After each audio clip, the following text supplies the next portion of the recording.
हाँ स्टूडेंट, यहाँ पे एक क्वेश्चन है आर एस अग्रवाल में एग्जाम्पल 4।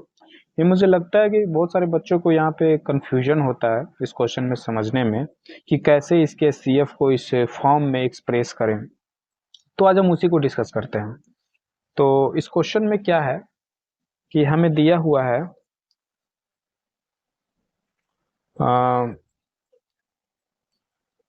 1651 और 2032 इसका एस सी एफ निकालना है। तो इसका एस सी एफ आ जाता है, हम इस तरीके से निकालेंगे अभी। और इस एस सी एफ को इसके एस सी एफ को 1651 M प्लस 2032 N के रूप में बताना है, एक्सप्रेस करना है। जैसे कि आपको बोल दे कि 4 को 2 के प्रोडक्ट में एक्सप्रेस करिए तो 2 × 2 है ना। तो इस तरीके से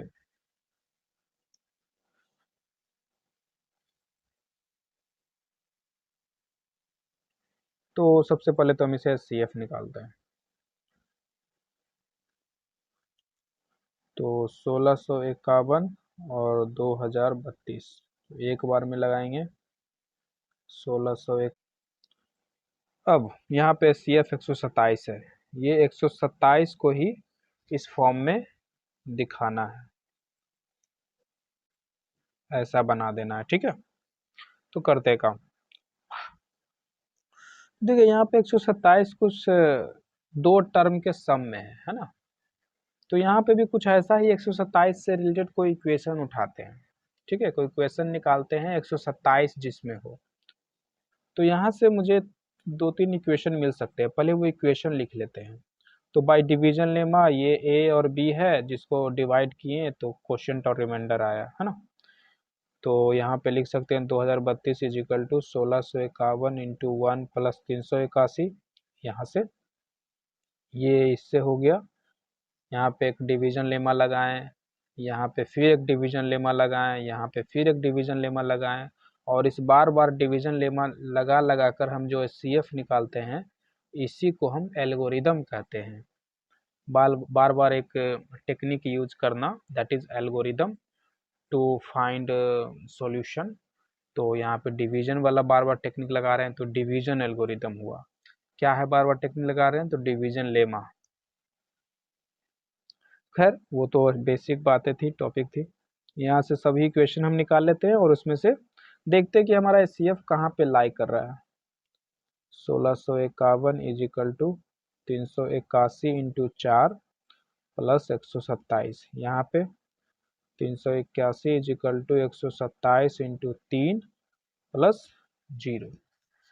यहाँ पे अब ध्यान से देखोगे तो हमारा दो जगह पे एच सी एफ है, एक यहाँ पे एक यहाँ पे। अब कौन सा इक्वेशन लेना चाहिए? तो ये इक्वेशन ठीक नहीं रहेगा, क्योंकि ये सी एफ के जगह पे ऐसा रखोगे 127 तो इजिकल टू 381/3 करना पड़ेगा और वो वापस 127 आ जाएगा। और हमारा दो टर्म में भी आएगा नहीं, यहाँ पे देखिए दो टर्म है। तो कुछ ये लेना ठीक रहेगा। तो नाम दे देते हैं फर्स्ट, सेकेंड और थर्ड। तो फ्रॉम सॉरी सेकेंड इक्वेशन। तो सेकेंड इक्वेशन से अगर हम 127 निकालेंगे तो क्या हो जाएगा, 1651 माइनस 381 इंटू 4। ये हो गया काम। 1651 इंटू एम, 1651 इंटू 1 है ना, कर सकते हैं। तो एम इज इक्वल टू 1, पर नहीं, यहाँ 2032 है, यहाँ 381 है। तो इसे भी सुधारना होगा, तब कंपेयर करेंगे। तो 381 की जगह पे हमें 2032 वाला टर्म रखना पड़ेगा। मतलब 381 को ऐसा रिलेशन बताओ, 381 का ऐसा एक्सप्रेशन बताओ जिस एक्सप्रेशन में 2032 हो। तो कौन सा, एक यहाँ 381 है कि यहाँ 381 है, तो कौन वाला लेना चाहिए?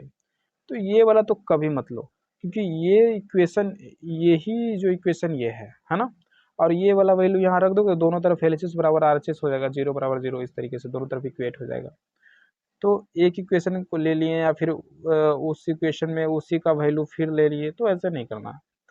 तो ये बचा, यहाँ पे 2032 भी है ना। तो इसका वैल्यू यहाँ पे रख देते हैं। तो 1651 माइनस 4 गुना 381, 381 इज इक्वल टू हम लिख सकते हैं 2032 माइनस 1651। तो 2032 माइनस 1651, 1651 माइनस 4 गुना 2032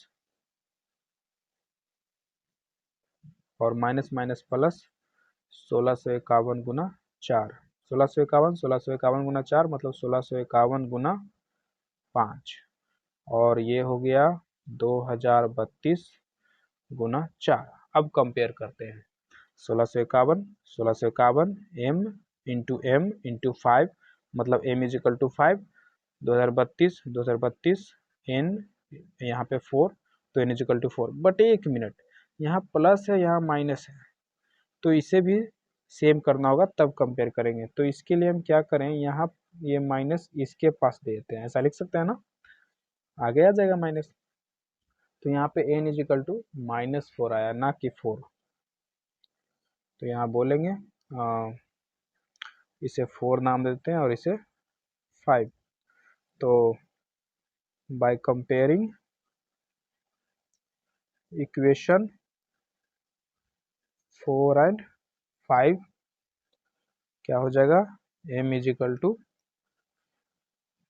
ये तो हो गया, ये हमारा आंसर हो गया, और m is equal to 5 and n is equal to -4, है ना, ये निकला और ये हमारा आंसर हो गया।